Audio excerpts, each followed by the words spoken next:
Hello, hello, hello, and welcome to My Empty Hands, a podcast about the martial arts with a focus on Kempo.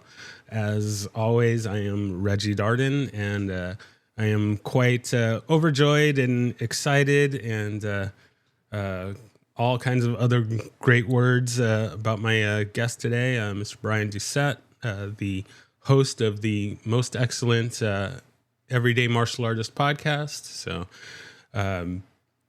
if you listen to one martial arts podcast this year, listen to his. If you listen to two, then throw mine in there as well. But yeah, I'm really excited. You're a dream guest. I'm going to elevate you to dream guest status, and I'm just excited for you to be on and tell your story of how you got into the martial arts, especially your journey in Kempo. But I know that you're primarily your core system is Taekwondo. But yeah, we will kind of get into all of those things as we go along. I usually kind of give my background, but we're here for you, so I'm not going to spend a lot of time on that. I'll just say that at this point I have advanced ranks in Kempo and in Capoeira. I've also done some Taekwondo and some Hapkido. I've actually gotten back into Hapkido. Nice. And I've also recently started doing Brazilian Jiu-Jitsu, so I'm staying pretty busy these days, and just enjoying the journey, enjoying the training, and getting to talk to lots of wonderful people through the podcast here. So that's the Cliff Notes version of my story, and maybe we'll get into more as we go along. But yeah, how did the martial arts find you? Where did you get started? And we'll just kind of go from there. Okay, so I grew up in the Midwest in a small town in Minnesota, and with not much to do. A population of about 7,000 people, and as we were talking before, in the winters, really cold. So a lot of time spent indoors, watching TV, watching movies and stuff, playing the old, original Atari back in the 80s. But watched a lot of we had a Channel 9 that on Saturdays did their, Kung Fu theater. So watched a lot of the Bruce Lee stuff and the Jackie Chan stuff, and something I always loved.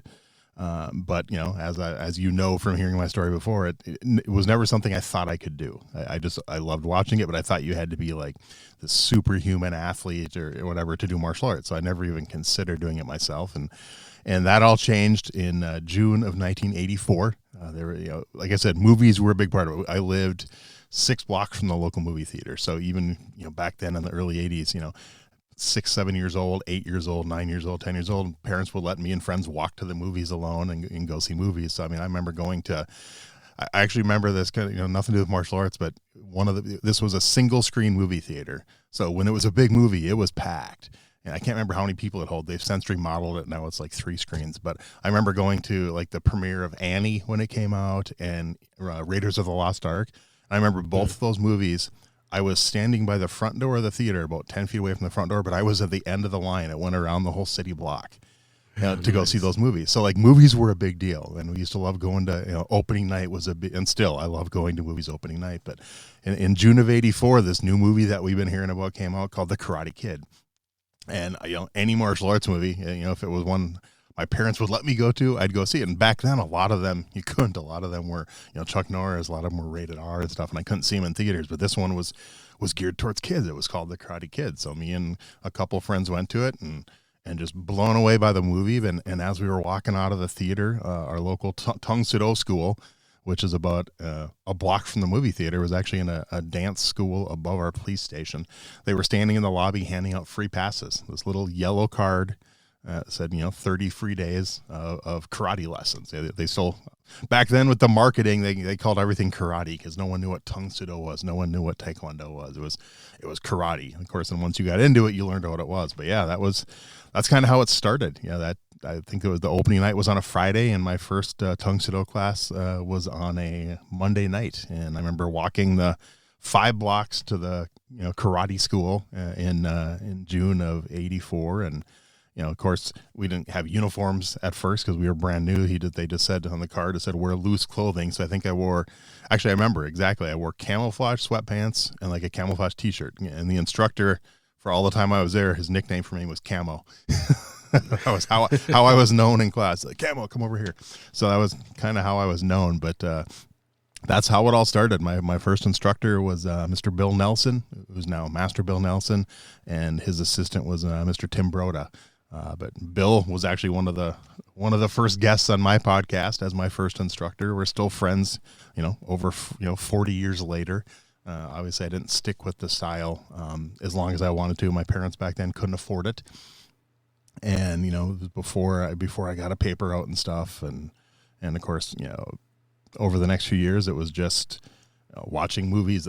By then it was martial arts magazines. I discovered I started buying every magazine I could, not just Black Belt, Inside Kung Fu and a martial artist magazine, all these ones, and going to the library and just getting a ton of books and reading different martial arts books, reading about Bruce Lee and Chuck Norris. And then of course the 80s was huge for martial arts movies. After the Karate Kid kind of started that, then you started seeing Steven Seagal pop out and Jean-Claude Van Damme. And, of course, me and my friends went to every one of those movies, and I started getting books and magazines and researching all of those martial artists, too. So that's kind of how my journey started back in 1984. I only stayed in it. It was under a year. I think I got my first belt, which I believe was yellow belt, if I'm not mistaken, back then. But I still have my original white belt with a couple stripes on it. I don't know what happened to the yellow belt, but I do still have that original white belt from back then.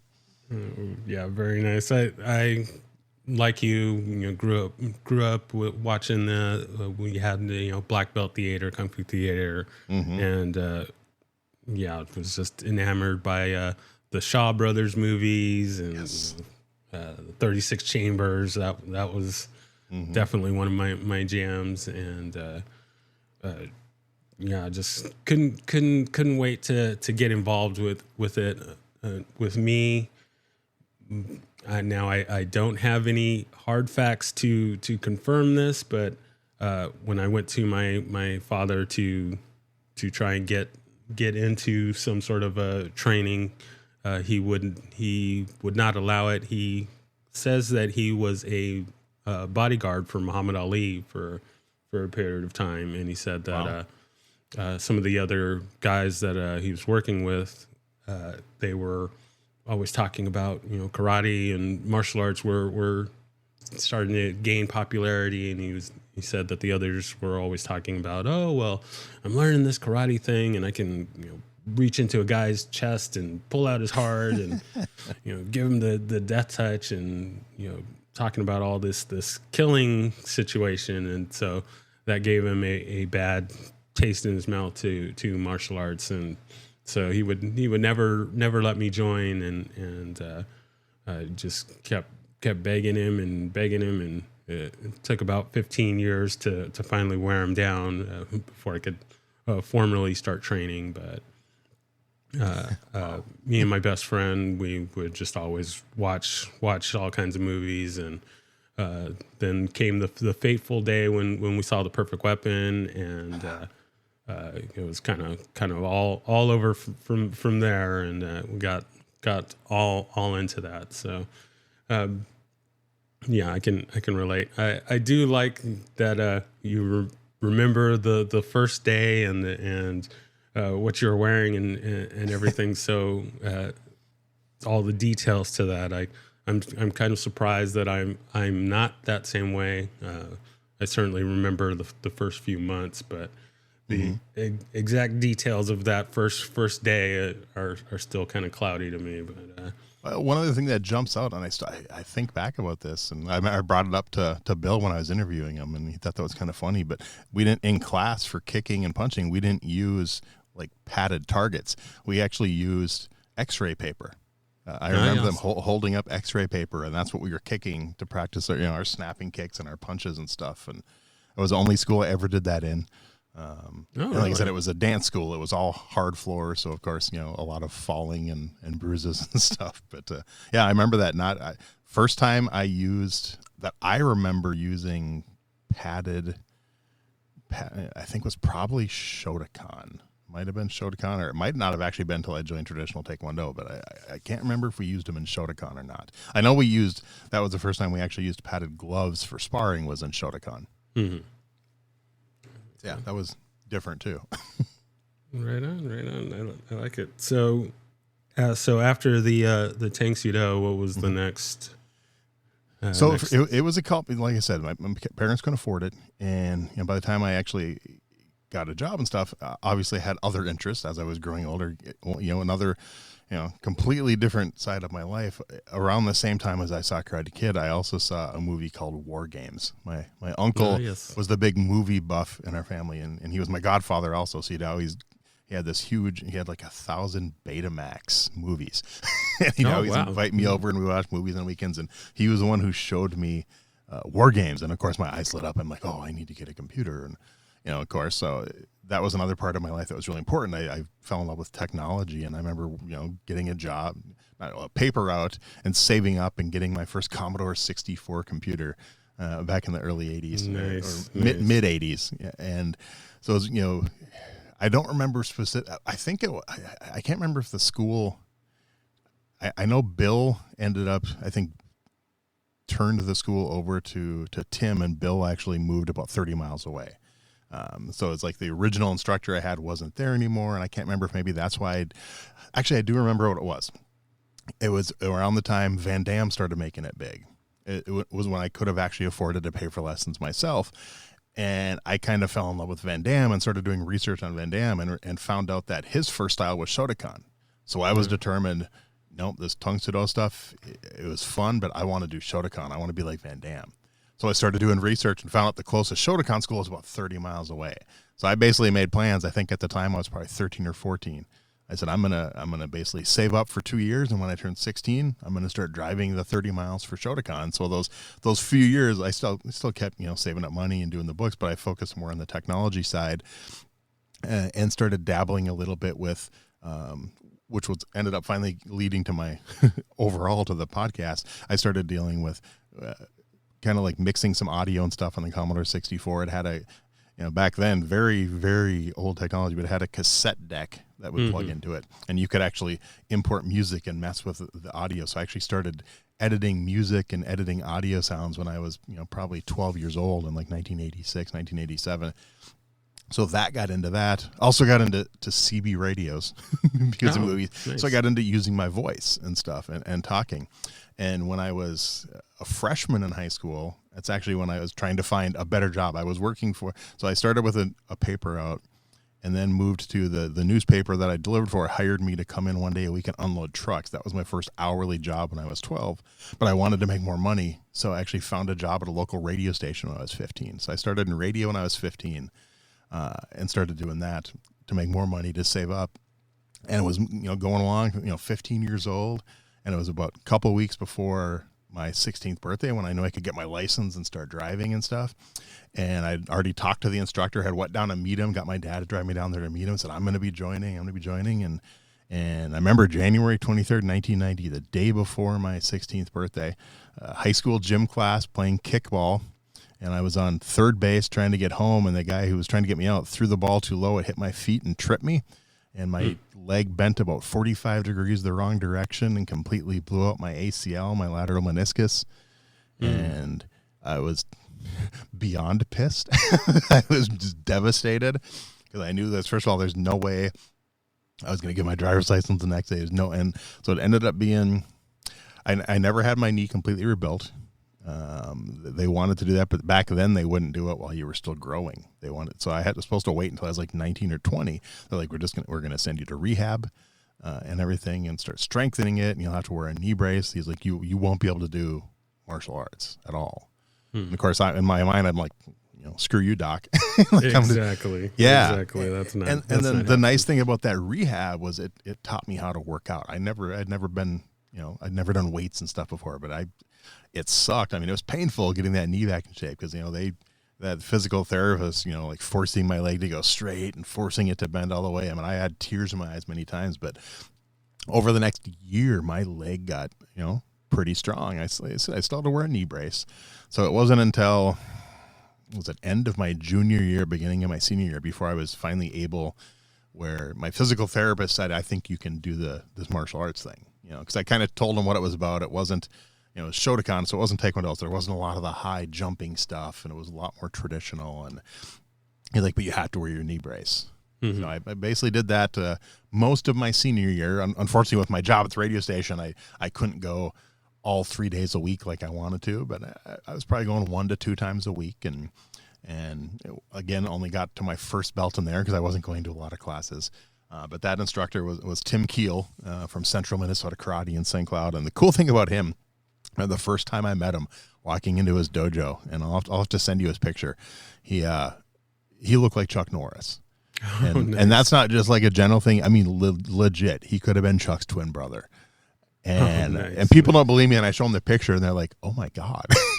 And he even got mistaken for Chuck. He told his class the story one time. He was down visiting his brother in like New Orleans or something like that, and I guess there was this big parade going on, and Chuck Norris was actually in town. He was going to be like the MC of the parade, and my friend was walking outside of his brother's house, and this car pulled over, and this guy ran out and ran up to him, and he started, "Oh, sir, I'm so happy you're here, and I'm excited to work with you at the parade tomorrow," and blah blah blah blah blah. And my instructor's just like, "What the hell's going on?" And the guy got back in his car and left, and his brother was just laughing. He's like, what was that? He goes, that's the mayor. He thought you were Chuck Norris. so yeah, but so it was always kind of cool. I'd show, a lot of times I'd just show people my instructors in picture and be like, "Yeah, here's my instructor." They're like, "You train with Chuck Norris?" I'm like, "No, I trained with Tim." But yeah, that was, I loved it. That was the first time I ever used a Makiwara board, which was cool. I loved that. That was kind of fun to use that. And some of the patterns were very similar. A lot of martial arts, they're basic patterns, at least the Japanese, the Korean ones are similar. So I picked it up fairly well. And the cool thing about that is I remember back, the sparring gloves that we used were not the big padded ones like you have today. They were like almost like the white foam, like shin instep pads a lot of styles use. It was basically that. So it was just that thin layer of foam just covering your knuckles, and that was it. So it was, for a 17, 18-year-old, it was semi-hard contact sparring, which I enjoyed. And at one point I considered staying in that area just so I could keep training in Shotokan, but I also decided that I wanted to get out of my hometown. I didn't want to be stuck in that small of a town. That's the only reason I went to college. And I decided to go to college up near, and I purposely found a college that had a martial arts program. That was one of the reasons I picked it. I mean, also I knew the school because my sister went there and stuff. But it's called Moorhead State University in Moorhead, Minnesota, right across the river from Fargo, North Dakota. And it was they had you could take Taekwondo for a credit. So I took other classes in Taekwondo. And then when I was up there, I found out from another student that there's 3 colleges up in that area, in the Fargo Moorhead area, and they have back then they had a tri-college system, so you could take classes at other schools, even though your main school was that one. And I found out that the local school about a mile away called Concordia College had an Aikido class. So I went and met that instructor and found out that he wasn't a black belt, he was second Q, and he basically did the class for himself. He wanted to keep training, so he was teaching other people, and it was 5 days a week, Monday through Friday at 7 a.m. So, which for a college student, getting up at 7 a.m. 5 days a week, not the easiest thing, but I did it for about 6 to 8 months and got up every morning, got thrown around. So, for about 6 to 8 months, I was doing that and Taekwondo at the same time. And to back up a little bit, I think it was in 1990, 91 when Perfect Weapon came out. When I saw that movie, I made the decision then that at some point I'm going to find a way to train in American Kempo. And of course, I looked, there was nothing in Minnesota at the time. So I decided I was going to go, I'm like, I'm going to go to California. I'm going to train with this Jeff Speakman. I'm going to find the guy from the movie and train with him. And of course, right after high school, I just couldn't afford it. I couldn't afford to move to California and stuff. So, but the plan was there. And so I did, like I said, I did the Aikido for about 6 months, 8 months. And then the Taekwondo was fun, but I found out later on it was a kind of a watered down version just because it was such a big class.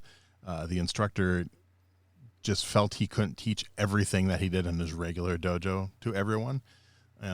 So like I said, I didn't find this out till years later, but the other thing was this instructor, and I know you probably know where this is going from here in my show, but he was very much into competition. That's all he cared about. He didn't care about safety. Like he didn't provide safety gear for students.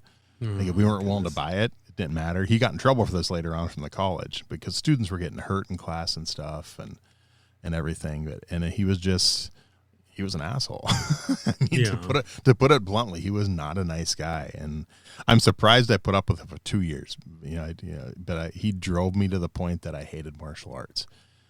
After about 2 years, actually it was just under 2 years. Well, technically with him, so about 18 months with him, because I trained with him the first 9 months of school, and then I went back home for the summer and actually went to a Taekwondo school about 30 miles away in Brainerd, Minnesota, with a gentleman named John Ingham, who's also a former guest. He was one of my first, I think, 30, 40 guests. And John, another one I'm still friends with to this day, and he was a great instructor.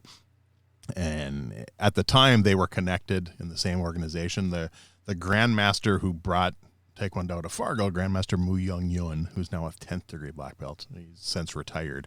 But he taught all these guys. He was their instructor.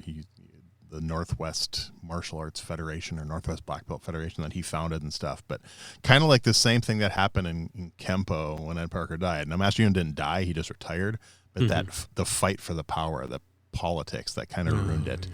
It tore that. It tore it apart in the arts. Yeah, it's crazy. Exactly. It completely tore it apart. And because like the current instructor I'm with now, when Master Yun retired, he left my instructor his school, and he left my former instructor, my John Kreese guy. He left him as the head of the organization, and that guy threw a fit and basically, how can I be the head of the organization and not run the main school of the organization? And my instructor he's like, I don't care. You can have it, and I'll just go off on my own, and pretty much left the organization. But yeah, like I said, it got to the point where I was going to quit martial arts and give it up. I hated it that much because of this instructor. And luckily, one of the other students in class saw that and approached me after class one time and said, you need to check out this other instructor in town. I think you'll really like him. And I tracked him down. I'd met him at one demonstration one time, but didn't realize he was local. I saw him do a demonstration. He did this amazing break at this demonstration. When Grandmaster Yun retired, all his masters did, and he did a triple front kick, double punch break, all in one jump. So 5 boards, 1 jump, broke all 5, and it was amazing. Nice. Cool, yeah, so cool. I actually have it on video from his 5th degree black belt test way back when. Nice. But yeah, so I went over and met him and watched his class and joined the next day. The bad part was that I was taking the other Taekwondo class as a credit, so I couldn't just stop, or I would have lost a credit and would affect my grades and stuff. So I didn't tell him I was switching. I kept going to both. No. So I just kind of quit caring at the one through the college. So, this was in like March of 94. So basically when it came time to test for my next belt in college, I had already got the belt with my other instructor. And I just pretty much, it was like two or three classes before the semester ended, and he found out, and he tried failing me. And I went to the dean of the school or whatever, and they wouldn't let him. They're like, no, he's been to every class. He's done what it doesn't matter. You can't stop him from going to another school, which back then a lot of people thought that, because when he found out I was taking Aikido, he had tried to stop me too. He basically forbid me from training. So yeah, that was my instructor, Jim Grimstead. I met in March of 94, and I've, off and on through injuries and family stuff, I've been training with him for over 30 years now. So he's my traditional Taekwondo instructor and super good friend. And yeah, like I said, I've dabbled in many other styles since then, but he was my core one. And like you mentioned, the Kempo thing in California, that was a hard decision, because by then I had been with him 2 years, and it was hard to decide to leave, because I had planned on staying in California when I moved. I'd finally decided to go. Had actually got engaged before that, made the plan. So I was going to go out there, get established, get a job, potentially open a school and start teaching or whatever. And then after we got married, my wife would join me and come out there. And so, yeah, I moved out there. And at the time, in summer of 96, Jeff Speakman had a school in Victorville, California, and had chatted with him, 6-8 months before, and said, "Hey, I'm going to move out there," and blah blah blah blah blah. And of course, by the time I got there, he had moved to another location. I had already got a job secured and everything. He had moved up in the mountains closer to Lake Arrowhead, and left that school to 2 of his students, Jim and Deanna Diggs. So unfortunately with my job, I couldn't train full time with Jeff. So I went up to his school a few times here and there, but then I had most of my training with the Jim and Deanna Diggs. And then when I got a new job closer to Los Angeles, I also did training with Larry Tatum too. So it was kind of the 3-way training there. And I was out there for about a year. But yeah, Kenpo, I remember originally reading about it just in Black Belt Magazine. Didn't know much about it. Remember seeing when Kenpo Strikes video advertisements for the videos, but I couldn't afford to buy the video, so I never knew what it was. Until Perfect Weapon, I didn't know what it was. I read about this, this amazing self-defense system and everything, and seeing that on screen for the first time just blew me away. I'm like, I have to learn that style. I really do. Yeah, no, so, I can totally relate. When me and my buddies watched Perfect Weapon, we just were completely enamored, and if it wouldn't. Had I not noticed that the sign on the school said Kenpo, we wouldn't have known what that was. But I remember my friend looking at me like, "Oh man, like what is this?" And it's like, "Oh well, I remember in the beginning there was a sign that said Kenpo, so I think that's what this is. So we need to get involved." And we found a school, and he got to join. I guess about maybe 6 months, a year before I got the okay to join. Okay. But I was at the school from open to close. I was watching every class. I was there every single day. And so by the time I finally got to officially sign up, I kind of already knew the Orange Belt curriculum fairly well, and now there's I think the statute of limitations has passed, but my friend was sneaking me off some information when he wasn't in class. So I got a little informal training before I officially got started. But well, I do remember at the very end of the movie, right before the credits start. It comes up and it says this film is dedicated to Ed Parker in the spirit of Kenpo karate. That's what I remember seeing that. And as soon as I'm like, oh, Ed Parker, I know that name because I had read about him so many times. So yeah, then that's when I made the connection that it was the same thing. Because in the movie, it wasn't American Kenpo. It was Kenpo. They kind of leaned into more of the traditional side of Kenpo, instead of straight out saying it was American Kenpo. I should have asked Jeff that when I interviewed him. I never thought about asking him why that was, why it didn't say American Kenpo in the movie. But I'll have to maybe message him later and ask him. I'm kind of curious about that. But yeah, kind of my little, I don't know, I guess insight to that. So in the school that I started at, we followed, it was essentially under the Tracy's lineage. Okay. However, we didn't describe it as that. We didn't call it Tracy's karate. We just called it Kenpo. Okay. But kind of, I guess, funny is that so my instructor's instructor is a man by the name of Dick Willett. And he trained under the Tracy's, and he got his black belt under the Tracy's. But in that particular lineage, we actually called it American Kenpo. Well, or I should say it did become known as American Kenpo. However, that naming of it came at the same time that Ed Parker started calling it American Kenpo. Okay. And so there, I'm forgetting who it was that I was talking to, but they were mentioning being at a tournament, and talking with Ed Parker, and it was like, oh well, like we were doing this American Kempo thing, and Ed Parker was like, oh well, like I'm calling my thing American Kempo, and it's like, oh well, we didn't know, obviously the internet and everything were not big back then, so Yeah.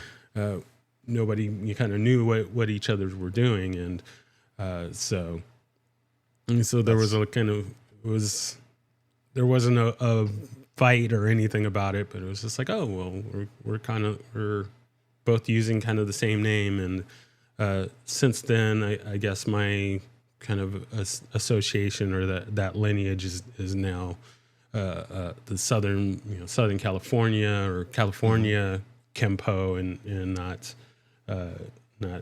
don't really go by the American Kempo, but Okay. that was. It was kind of funny that it's like, oh, well, we kind of came up with the name at the same time, and Nice. so that's my understanding of it. Anyway. Okay. But, Yeah, it's one of the biggest regrets is I never got to do more with that. 'Cause, I mean, I have all of the Larry Tatum training videos. I have the When Campo Strikes. I have his curriculum videos, but I've never found a friend that wanted to learn it enough to train with me consistently. So it's like you can only do so much on yourself. With video, you have to have a good training partner. Unfortunately, that's So kind of the a little bit of the situation that I'm in. So unfortunately, my the school that I'm training at, or the instructor that I'm training with, had to close his school in December, and so we've been just kind of doing private lessons so far. That's cool. And but I definitely need the body time. Yeah.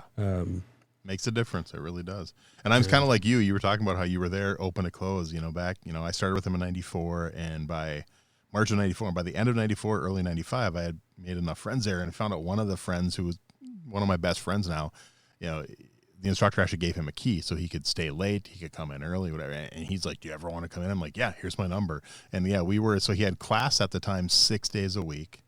And, most nights we were there, we'd stay 1 to 2 hours after class if we weren't working. And then, we had a Saturday class in the morning, plus we had a Saturday open gym. And then we'd stay another 4 or 5 hours after, plus we'd go in on. There was a time for probably about 2 to 3 years where I was there 7 days a week, a minimum of 5 to 6 hours a day. And I loved it. As far as my martial arts journey, those couple years were some of the best of my life. We had so much fun. There'd be a group of, at any given time when class was done, there'd be anywhere from 2 to 6 or 7 of us just staying after and working on different techniques. Or we'd see something in a movie that we liked, and we'd go and try to perfect that, or we'd just work on sparring techniques, or just our regular techniques, getting ready for belt tests and stuff. And it was so much fun. Yeah, it's so much fun, and I still keep in contact with a few of those guys, and I've tried to get some of them. Hey, you want to go back? Actually, the last time I re-injured my knee, the gentleman who, if I do decide to ever get that completely rebuilt, the orthopedic surgeon who's doing it is one of those guys who came with us on the weekends. He was one of the black belts back then that we were always training with. So yeah, he knows what I've done and what I went through and stuff, and yeah. Like I said, moving back was hard, but at the time, my wife, her fiance, the few times she came to visit, she hated California. She's like, I will not live here. It's too busy, too many people, too whatever. She did not like it. And she's like, if we're going to get married, you have to move back. So that ended my Kempo journey there, unfortunately. So you moved specifically to California because of Kempo? It wasn't that you already were looking at another job or something like that? No. I mean, at the time I was working for Walmart, and I knew I could transfer to a Walmart. Okay. No, the only reason I went was for Kempo. That was the whole sole reason. I mean, at the time, I didn't really know when I made the plans, I didn't really know anyone out there.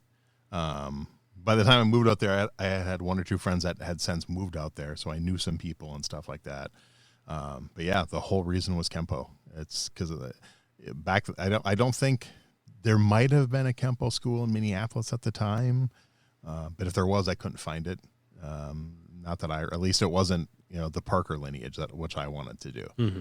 So gotcha. No, it was all about that. I mean, if I would have known if that Jeff was going to move his school, I would have made different plans or something. It went a different direction. Who knows? But it was nice. Like I said, I got to train with him. I got to train with Larry. Hold on one sec. Hey, No problem. sorry about that. Dog just freaked out. Oh, Sorry. no problem. Yeah. I've got a couple of dogs, and they usually like to chime in when I'm recording, and it's like, I think he really? just heard a noise upstairs, so he decided he's like our huge dangerous 17-pound watchdog. So he has to show his dominance when he hears a sound or something like that. Oh, But, yeah. No. The whole reason was American Kempo. That was it. I mean, that was why I moved. And honestly, like my current instructor that I'm with now, that I've been with for 30 years, I've had a few other options to move to other areas, and those are ones like my wife. I don't think she would move, but it's one of the main reasons I've stayed here is to stay with that same instructor. It's like when you, nice. as any martial artist knows who's been doing it for a long time, if you find a good instructor, you stick with it. I mean, it's because great instructors are hard to find. There's a lot of good instructors. Great instructors are hard to find. It's I'd still love to learn American Kempo. At one point I remember Larry Tatum told me he had a black belt up in Winnipeg, which is about 3 hours from here, I think. It's straight north. Mm-hmm. And I remember talking to him a few times through email and trying to convince him, like, hey, if you'd ever want to drive down here, I'd pay you. You can crash at my house and stuff. And it never worked out with his work schedule and stuff. And at one point I found a local instructor who started advertising he was Kempo, and went and watched a few like seminars and stuff, and it didn't look familiar to me. It didn't seem right, and went to a demonstration he did and videotaped it, and actually went up there and took part. And I remember I sent the video to Larry Tatum. I said, hey, I found this local guy. He claims like a 6th degree in Kempo, and sent Larry the video, and Larry responded back to me like an hour later, excuse my language, but he's like, I don't know what the fuck that guy's doing, but it's not Kempo. So super nice guy. I just decided not to train with him. Like I said, super nice guy. I just, no, if I'm going to train with someone, I'm going to confirm with either Jeff or Larry that they're legit before I do it. Yeah. Because if I'm going to learn Kempo, I'm going to learn it the right way. So yeah, no, I can definitely relate to that. So my current instructor, he actually got his 3rd and 4th from Larry Tatum. Nice. Before I started training with him, I was actually checking out some of the other Kempo. There are a few Kempo schools in this area, and I'm not going to name names on the air, but one of the schools that I did go to, it was unbelievable what I was seeing. The instructor himself had some talent, but the things that I was seeing going on with their students was just appalling. I mean, yeah. One of the students, they were all getting ready to test for upper belts. Most black belt, in the black belt level, and one of the students spent the whole time fighting with tying their belt properly. Oh wow! It was for students that were getting ready to test. I was just seeing a whole lot of things that I just couldn't believe, especially for upper level belts. Yeah, and so I decided, this is not the school for me. So I'm glad that I found my current instructor, and it was quite a blow when he had to close his doors, and I was investigating some of the other schools, but kind of like in your situation, the other schools are a little bit too much of a trek for me, as far as going in a more than once a week. I need to get at least 2-3 times a week, and that's the journey is a little bit too far to do that. So I'm lucky within the Fargo, Moorhead, and surrounding area I live in. There's probably 30 plus martial arts schools. So that's the one nice thing too about living here. Other than the brutal winters that suck, but I've been able to at least sample so many other styles. That we have locally and over the years. I mean, some aren't open anymore, and some still are. But we've had MMA, boxing. We've had kung fu. We've had there was a Shaolin Kempo instructor, Shotokan, Taekwondo.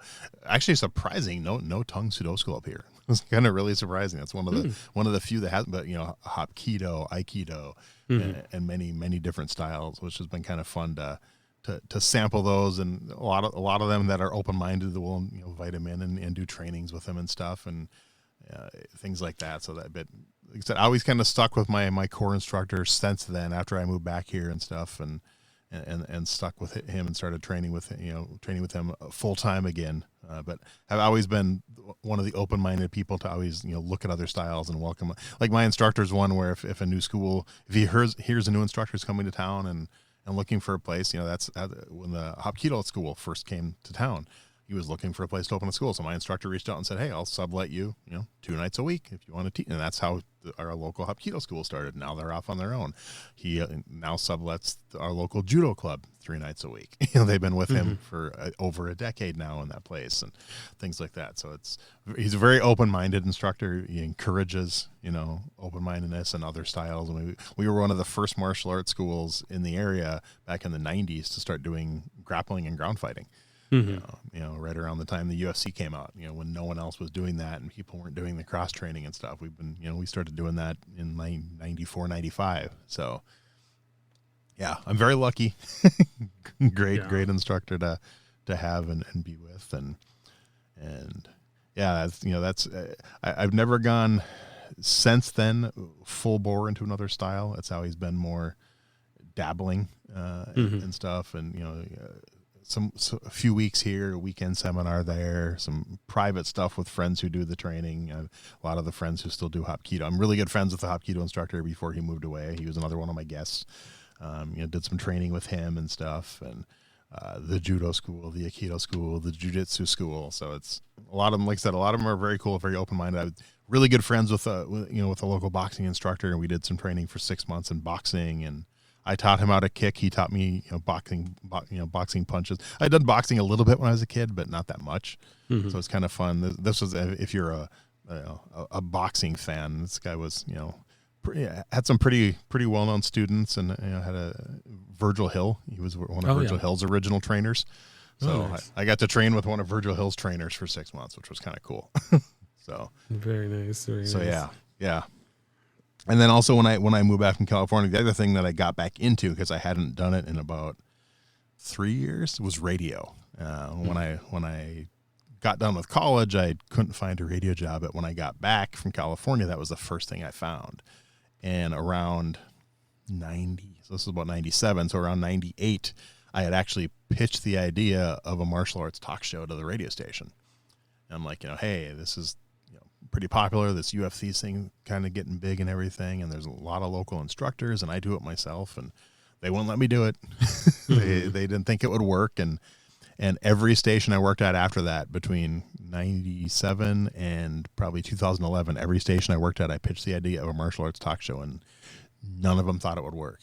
They didn't think people would listen. They didn't think it was something people cared about, and so kept doing my training, kept working in radio, and then it was 10 years later when I finally launched the podcast. So that makes me think about anytime a martial arts TV show would come on the air, and I'd see it and I'd get all excited. Ooh, martial arts TV show. And then my next thought would be, well, this is not going to make it past one season. Yeah, I know. Maybe great, but just there's never enough love for martial arts shows, and with the exception of Walker, Texas Ranger, and Highlander, not many have made it. I mean, Cobra Kai obviously now, but I think Into the Badlands with 3 seasons. But the shows like that, Martial Law back in the 90s was 2 seasons. I think Street Justice did 1 or 2 seasons. I mean, most of them were 3 seasons or less. And some of those were really good. I mean, some of them you go back and watch them now, like The Master. Man, that was cheesy. It was really cheesy. But when you were 10 years old, that was amazing. So it's and a lot of it's marketing, because I mean, obviously, martial arts movies do great. So in Cobra Kai, that obviously has the nostalgia going for it. That's one reason it's been so successful. It's because of the Karate Kid movies. But I think the writing on it though is really good and really kind of fleshes out the characters, especially for me. Johnny Lawrence is kind of my spirit animal, and nice. I love the way that he's kind of stuck in the 80s and is. I just laugh so hard when he's just kind of stuck in this old ways loop or something. Yeah. Yeah. Oh yeah, William Zabka's a phenomenal actor. This is definitely one of his best characters. I mean, it's for sure, so good. Sure. Yeah, I'm loving it. I mean, I didn't think I would. I watched it thinking I wouldn't. I'd quit after 1 episode, and next thing you know, I watched every episode in like 4 hours or whatever. Whenever that first season came out, so I was hooked pretty quick on. But yeah. I actually just finished rewatching it. The whole thing. A few weeks ago, I had somebody that was on the show as an extra a few weeks back, and so nice. I was like, oh well, I need to make sure that I rewatch that, and then also had a chance to have Daryl Vidal on, so that was nice as well. So yeah, Daryl's cool. Yep. Yeah, I've been lucky. I've had 5 or 6 people connected to the Karate Kid universe now. 3 of them that have been on Cobra Kai. So fun to talk to and reminisce and stuff. And definitely a good time to be a host of a martial arts podcast. That's for sure. Oh yeah, no, that's definitely one of the things that I've been surprised about doing this show. When I started, I figured, okay, well, I'm going to get some. Of course, I'm going to try and get my teachers on and. And I'll get some, non-notable people, and maybe I'll get lucky and somebody, big time will be on, and eventually I'll get some more big name guests. But when I put it out there that I was going to start doing this, some of the first 5 to 10 people that agreed to be on are notable names in the world of Kempo, and nice. I was like, holy crap, this is there's no way this is gonna happen. And but everybody's been really fantastic. I've only had two no's as far as people that I've asked, and one of them was very nice. They were just okay. I'm just not interested in doing it. No, nothing. Nothing with that. And then the other person was still very nice, but a little less thrilled. Actually, they had agreed to be on originally, but they saw a post that I made on Facebook, and they were. Decided, no, I'm not going to do that now. So, I've had it happens. Two no's in over 200 episodes. So, sometimes you get pretty lucky, and you never know. I mean, and the thing is, the big names are great, but some of my best episodes and some of the highest rated for my listeners have been the unknowns.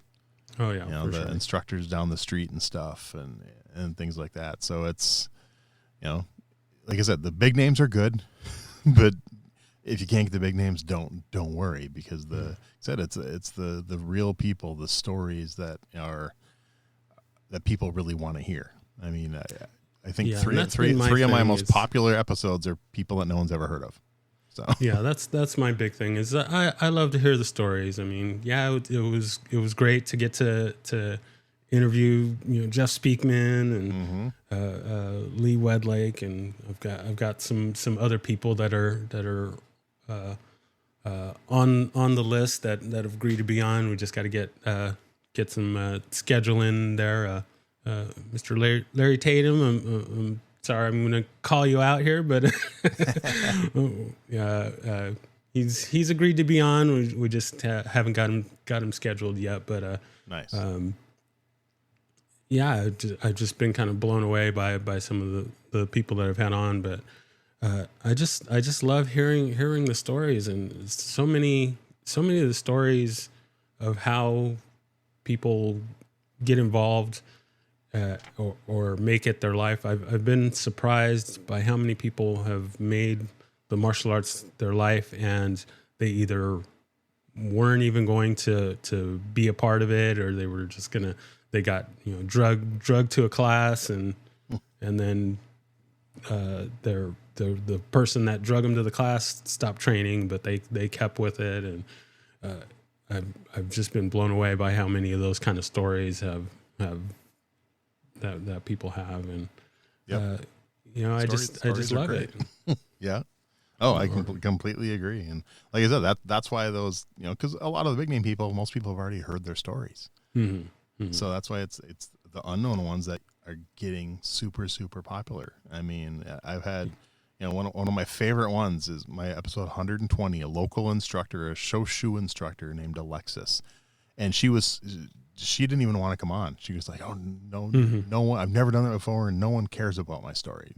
And she was so fun to talk to. I had so many compliments. Like, I just loved her personality and such a cool story, and people just loved her. Mm-hmm. And when I told her that, her face just lit up. So she was so happy, and it was like, yeah, it was such a fun episode. And I've had so many of those, like that. Where it's like, why would anyone care about me? And I just had another person I reached out to, and he's like, I don't have an interesting story. No one's going to care. And I'm trying to convince them, like, hey, listen to these 5 episodes. You've never heard of these people, but listen to their stories. I trust me. Just let's give it a shot. So yeah. No, I agree. I love the feedback, and I've just been surprised, and one of the our mutual guest, Sensei Deval Hamilton, when I had him, or when I reached out to him, and he was excited to be on, and since then I've been to his school a few times, and some of his people have kind of come up to me, and they're like, "Oh, well, like, we listened to the episode, and we're so happy that he got to do it, and getting that name out there, and it wasn't just because he's their teacher.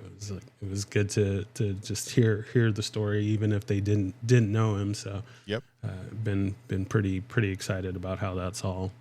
And that's all gone the down. cool thing with having a show like I have and having a show like you have is that 99% of your episodes aren't date sensitive. You're not doing it to like promote an upcoming movie or something like that. So 99% of your episodes, if you're still doing this like me 3, 4, 5 years later, I get listeners all the time where like, I just found your podcast 3 months ago, and I've listened to all 200 episodes in the last 3 months. Like, people will go back and listen because it's not, like a lot of podcasts, it's focusing on like current events and stuff. So if people listen to it a month after it came out, it no longer makes sense, and people don't care. Where these are stories. People are going to care.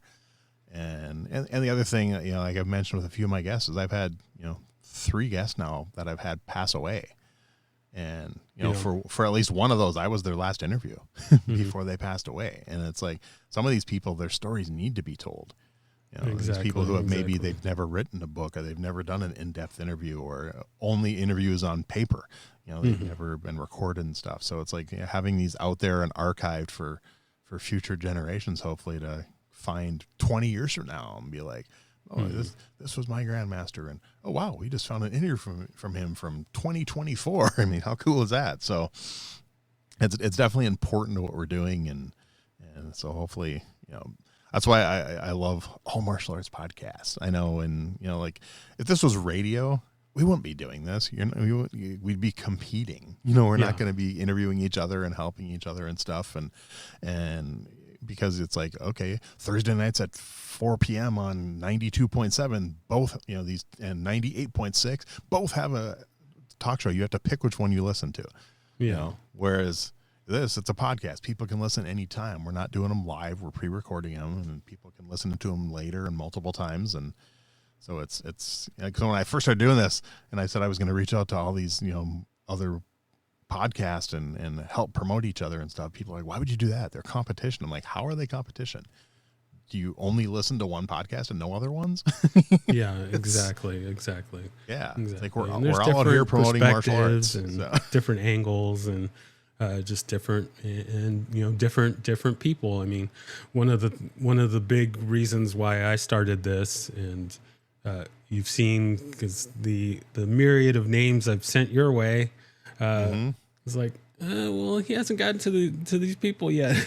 I really want to hear him. So I just kind of got it in my head. You know what? I'm just gonna try and start my own thing, and I was pretty nervous because I don't have the velvety voice as you do, and I certainly don't prepare for for the show.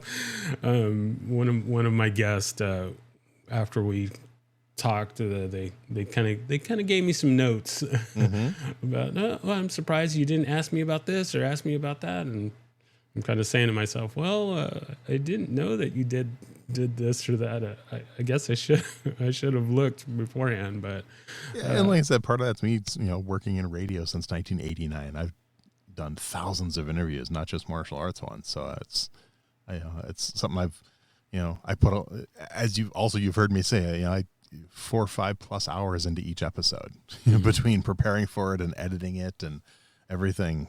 So it's, I probably maybe over prepared on some of them, but it's good. It's good. But not everyone has to do that either. Not everyone.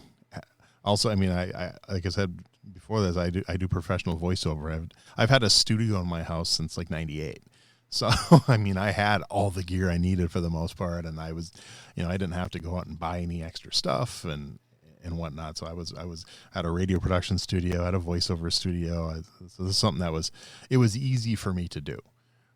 A lot of other people had to put a lot more into it to launch a podcast. For me, it was, like I said, I currently actually do 2 podcasts, and like this one, before I launched the show, I had 26 episodes fully recorded, fully produced, ready to go. Before I launched my first one, I had half a year ready to go.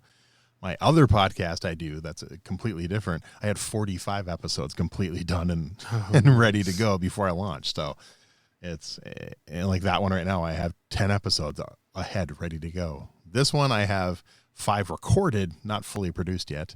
That's a lot more to go into those. So and I know people that just do a podcast on their phone and nothing else. I know other people who pay to go to a professional studio, which I'm against. I'm like, unless you're making money, don't spend money on every single episode. Me, the only thing that's cost me is time.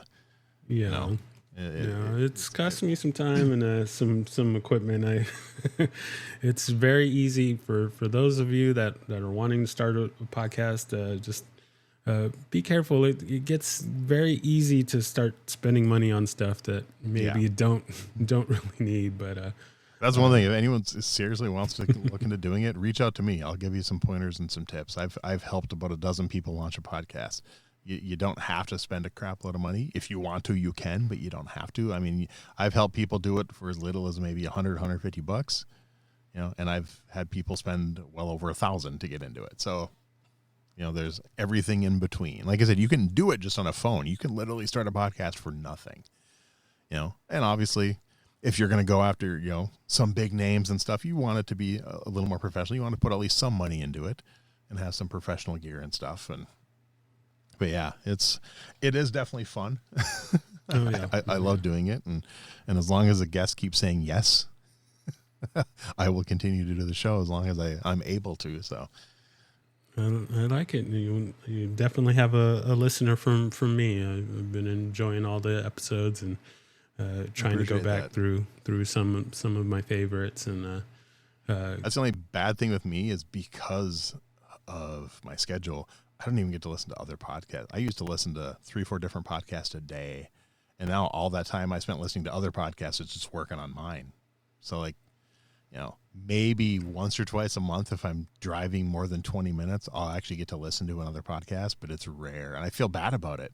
I just don't have the time to sit down and listen to an hour podcast. And I feel horrible about it because I have a lot of friends that do them that I've never listened to or barely listened to just because of my schedule. Because, I have a full-time job on top of it. I work in IT.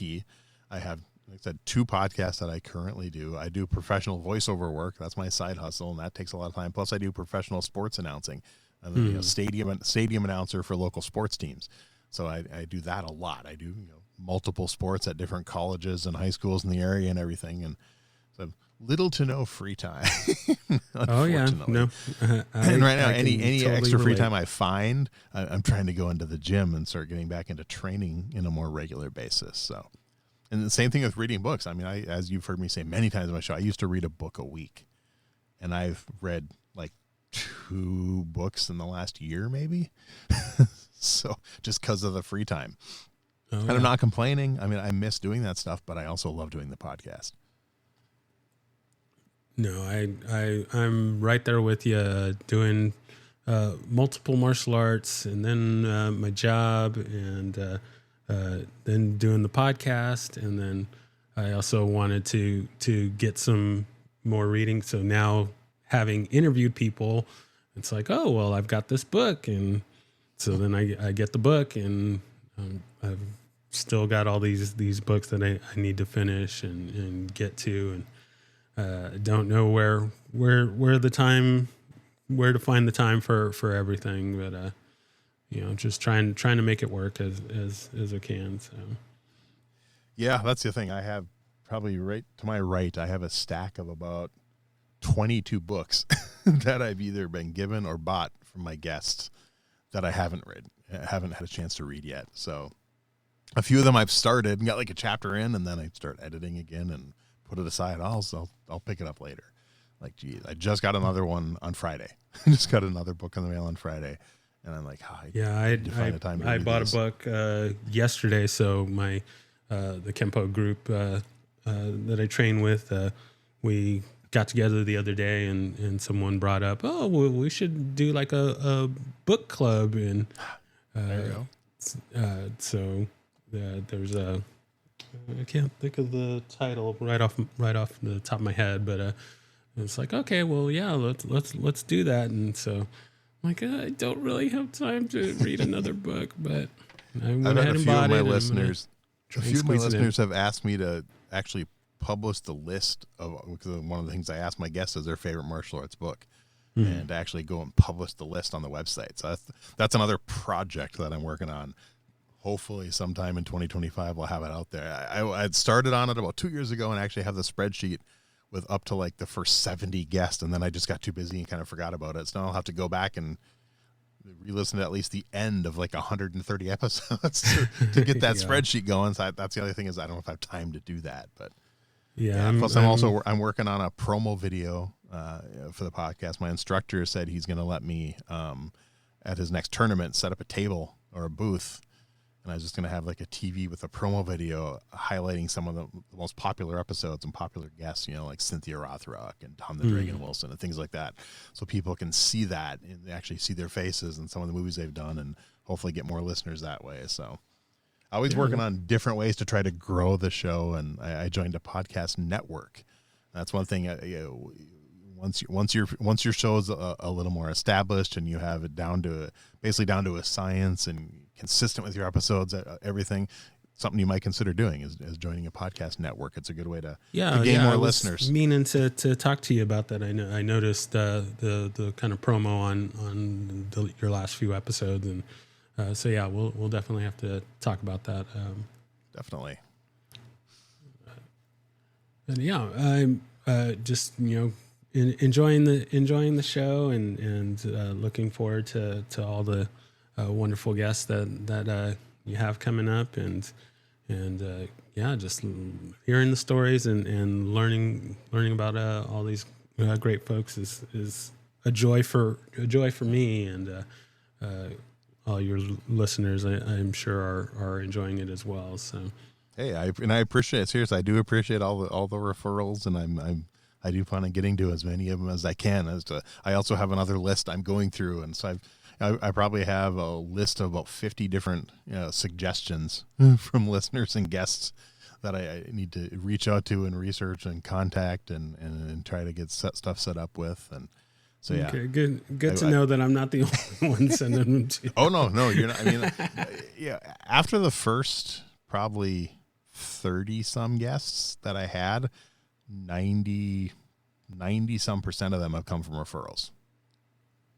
It's a lot of them are from former guests. Guests like, oh, you should talk to this person. You should talk to this. You should talk to this person.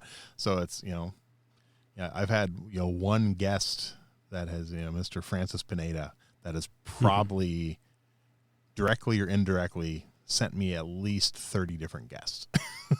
So yeah. It's very nice. Nice. Very, very cool. And I still have another two, at least two more that he sent me that I'm going to be hopefully interviewing in the next month or so. And yeah, referrals were good. It's just like kind of when I worked on radio requests, song requests from listeners. I mean, one of these I had a 1 hour radio show on a station, and the station didn't think the show would do well. And it was averaging 20 requests a show for a 1 hour show. So wow. I literally couldn't get to all the requests in a 1 hour show. I never had to plan what songs I was going to play because I knew I'd play one song and I'd start getting phone calls. So it's the same type thing, it's, and obviously, the one tip I will give you is, especially when it's people you haven't heard of, is guests pitching themselves. Like, oh, I should be on your show. There's nothing wrong with it. And a lot of times it works out really well. But I've had a few where the guests have pitched themselves and like, no. Yeah. So it's I've went into martial arts message boards and say, hey, who would you people recommend? And there's always one person I would recommend myself. And usually you're looking a little more into them, like, yeah, no, little too cocky, a little too into themselves. But I've had a few that have recommended themselves. They've been good. And I had some person, hey, I heard your podcast and I just released this book, and those are good ones, but it's just someone who's like, hey, I think you should interview me. Not necessarily who are you, but definitely get someone like that, do some research. I highly suggest that, because it could backfire. I mean, out of my 200 plus, I have maybe, honestly, I probably have 2 interviews I wish I went to published. But at the time I had to, or I would have missed a week. I wasn't ready with another episode, and by the time I finished editing it, I'm like, man, this person wasn't a good interview. And I've had 2 out of over 200, so that's not bad. Yeah, no, that's pretty good. And one was very, very, very early on, and part of it was probably me not finding my complete groove yet, maybe.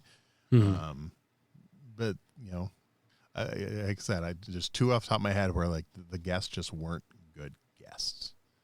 So one that didn't feel like they just wanted to be there, and another one that was only there to sell something. And that's the only reason they were there. So, I would definitely give that bit of a warning for guests. So it's try to find, if you've never heard of them, try to find other interviews they've done and see how they do and stuff. And Gotcha. Because that's a big part of it. Because some people just are not good at interviewing. Yeah. And some people who are the most worried about it and don't think they're good at interviewing turn into the best interviews. So no, I can definitely relate to that. Yeah, it's definitely been some that when we started off, I thought, oh, this is probably not going to work out so well, and then we just hit that right topic or that right spot in their journey, and then things just really picked up from there, and we could have kept going, and I had to use some restraint and be like, okay, no, we got to cut this off here. Or Yep. We're going to be talking for 10 hours. So. Oh yeah, well, I had one that went 2.5 hours. I edited it down to an hour 45. It was a great Nice. interview, but he just loved to talk, and which is fine. That's you want that. You want people who love to talk, but it was like, all right, I think we might need to wrap it up here because this is going to take me 10 hours to edit this dang thing. So, and two other funny ones, two of my favorite guests, Don Wilson and Anthony DeLongish, phenomenal guests. Both of them, they wanted to talk to me before we did the interview. They're like, let's set up a phone call and whatever. And I think Don, we ended up talking for almost 90 minutes. I'm like, you realize, Don, we could have just recorded this whole conversation and been done. He's like, yeah, we probably could have. And Anthony was the same way. I talked to Anthony on the phone, and we talked almost 2 hours. I'm like Yep. you could have literally just recorded these phone calls. And I should have. When they said they wanted to do a phone call, and now anytime anyone asks me that, I'll like, yeah, that's fine, let's do that. And I'll actually just patch into my stuff and record the phone call just in case, because it could end up being the full interview. Hasn't happened yet, but at least I'm prepared. So Yeah, I've definitely had a couple of people like that, and I'm gonna have to start getting prepared for that sort of situation. So nice. I think Larry, we talked for 15 minutes beforehand, and then we did the interview the next day. So nice. he'll be a fun one. You'll enjoy talking to Larry, I think. He's a really fun interview. Super nice guy. Yeah, I'm very, very, very much looking forward to that. All right, so we're going to, just like with talking about the guest. I mean, I could talk to you for days on end, and we'll definitely have to do multiple parts in the future. But we're going to go ahead and move to our lightning round here, so we can close in on wrapping up. I'm jealous. Not really sure the word I want to use. I guess I'll say jealous, and but I've restrained myself from stealing all of your wrap up questions, because you have just the best ones. But we'll stick to mine, and we'll do yours maybe at another time. But all right. So my first question is, do you have a favorite technique? And we don't have to limit this to Kempo since you've done other. Probably not a things. favorite technique, but I have literally just talked about this yesterday because a friend was retesting for their 4th degree black belt, and I was talking with another master who I hadn't seen in a while, and talking about how over the years my favorite kick has changed, and for many years, from probably 95 through probably about 2010, it was a technique we have in Taekwondo called a jump spinning knife foot kick.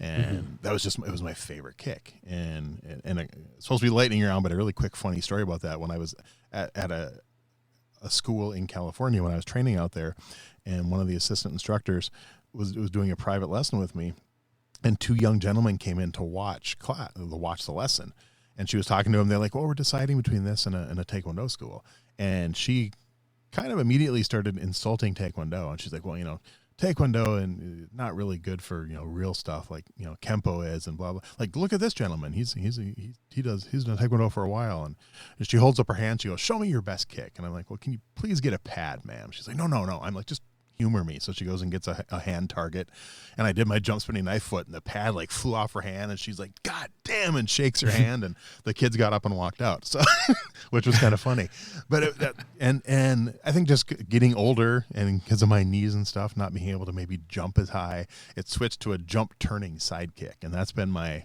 favorite one for probably the last 10 to 15 years. I love that kick. I've done breaks with it. It's one of my most powerful kicks. So that's definitely my favorite one. So nice. Yeah, I like that. Very nice. Right. Next question. Do you have a favorite form and or set? Once again, we won't limit this to Kempo. I don't like form. I've never been a pattern fan. It's when I test, it's my least favorite. I mean, as far as to watch, I know it's not an actual form. It's a combination of a couple, but as you know, the opening sequence on The Perfect Weapon with Jeff in the hotel room to the song "The Power" by Snap. I love that. I know it's like a combination of, I think, 2 or 3 different forms in Kempo, if I remember correctly. But yes, that's my favorite one to watch, probably. Beyond that is one of my favorite ones I've ever seen on stage was one of my former guests, Carmichael Simon, was watching him compete when he was like 15 or 16 years old at the Diamond Nationals. And this was right around 93, 94 is when The Crow came out. And he did a form and he came out dressed as the Crow. He had the white face and that wet hair hanging in his eyes and did these flips and everything. And I don't remember what form it was. I know he talked about it on my show, but that was cool to see live. So probably those two are my favorite. Very nice. I like it.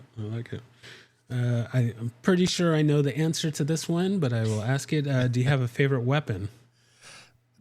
Yeah, as I've mentioned many times, Tonfa. And that's another one that's changed. It used to be Nunchuck. Nunchuck used to be my favorite, but I don't know why. I like Tonfa. It's personally because it's actually saved my butt a couple times in real life. So that's a pretty good reason. Yeah. But I still love Nunchuck. I still train with Nunchuck. I still like bow staff. But yeah, Tonfa. Very nice. I like it. All right. If there is anyone that you could train with, living or dead, besides Ed Parker. Who would that be? And we can include people that you've already trained with, or. I mean, obviously, off the top of my head, the first one is Bruce Lee. I mean, just to spend a day. I mean, even in job interviews, I had people. If you could have lunch with someone alive or dead, Bruce Lee, first one I always say. So, just to spend a day training with him would be really, really, really cool. I mean, that'd be fun. Very nice. Very nice. Other than him, the other one is someone I've only trained with once is my instructor's instructor, Grandmaster Muyong Yun. I've had the honor, actually I've trained with him twice, but that was both in a class. So to actually train with him as like a one-on-one thing, back in his prime 20, 30 years ago would have been amazing too. So, but yeah. I like it. That's a good one. So the second part of that question, same thing, but this would be fictional characters. Mr. Miyagi. Hands down. There you go. I like it. I mean, he's on my Mount Rushmore. I tell people he's my first instructor, unofficially. I don't think my real first instructor Bill likes that, but Mr. Miyagi, he's the reason I got into it. So definitely. Very nice. I like it. All right. So now we're at the point for shameless self-promotion. So you can plug anything you like or anything else that you wanted to get out there before we close out. You have the floor. And all right. Well, definitely invite people to check out the podcast. They can, any podcast app, it should be on there, called Everyday Martial Artist. You can also go to the website, everydaymartialartist.com. And there's contact info on there. If you want to recommend guests or ask questions, feel free. And the other one I know has nothing to do with martial arts, but I mentioned I have a second podcast. This is completely different part of my life, and anyone out there who maybe is a music fan and enjoys a cappella music, I have a podcast called Uncovered Acapella. Every Wednesday it's a new episode, and it's 3 original a cappella songs from 3 different artists. I've been doing that longer than I've been doing the martial arts one, actually.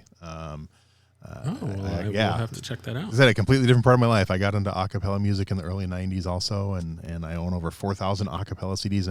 One thing on that is it's under the name Brian Michaels, because that's the name I used in radio way back when, and so that's how people in the a cappella world knew me. So if people listen and like, well, that's not the same guy. No, it is. It's just different part of my life, and that's how that community knows me as Brian Michaels. But yeah, Uncovered, and that's actually uncoveredpod.org, and that one you can't find on as many apps, unfortunately, because of copyright issues. Even though I have permission from every group I play on my show to play their songs, some of the apps like Spotify, doesn't matter, they will not let you play them because they don't realize it. Their AI system thinks that you're playing someone else's music, even though I literally have permission from over 150 groups to play their original songs that they own the rights to. There's no record labels involved. And so, yeah, but if you like that kind of music, it's a short one. It's anywhere from like 8 minutes to 15 minutes every week. So it's other than two episodes I did interviews on, my 100th and my 200th episode. But I'll those are kind of the two things I have going. And like I said, the martial arts one definitely takes up more of the time, and I put a lot more into, but they're both passion projects for me. So excellent. Well, I can't thank you enough for not only being on the show with me, but giving me the inspiration and the helpful tips for starting this show. There's so many things that I took your advice on as far as doing this that have helped tremendously. So I can't thank you enough for being on and for all your help and everybody get out there and listen to his show, and if you're still needing some other stuff to listen to, then you can listen to this show. Well, definitely listen to Reggie's show. Come on. I mean, I'm so proud that you did this, and I appreciate that you reached out to me for help with it, and hopefully I'll be talking to you on your 200th episode, man, in a couple of years. That'd be kind of cool. I mean, definitely keep it up and like I said, the main thing is you got to enjoy it. As long as you're still having fun, keep doing it. Oh yeah, so, no, I'm having so much fun. The editing is well, when I do editing, I like to joke that the only thing that hits the cutting room floor are the soles of my feet. So see, I'm the opposite. I love editing, but I also, like I said, I've been doing it for 40 years. I love editing audio, and that's one thing I definitely take the pride in, and even when I worked in radio, I want it to sound good. And I've had many of my guests tell me that it's the best sounding podcast they've ever been on, which I take pride in that, and that's something I take seriously. And but a lot of people don't have 5 hours of free time to edit a podcast. So exactly. That's the thing. It's all good. All right. Well, yes. Thank you again, and I can't wait to get this out for everyone to hear. I will let you know when I have it ready to go. But thank you so much, and we will talk soon. All right. I appreciate it, Reggie. Keep up the good work. All right. Thank you. Thank you for listening to My Empty Hands. If you enjoyed the show, please share it with a friend. If you didn't enjoy it, please share it with an enemy. If you'd like to be a guest, or if you would like to recommend a guest for the show, please email me at podcast@talkingkempo.com. Thank you.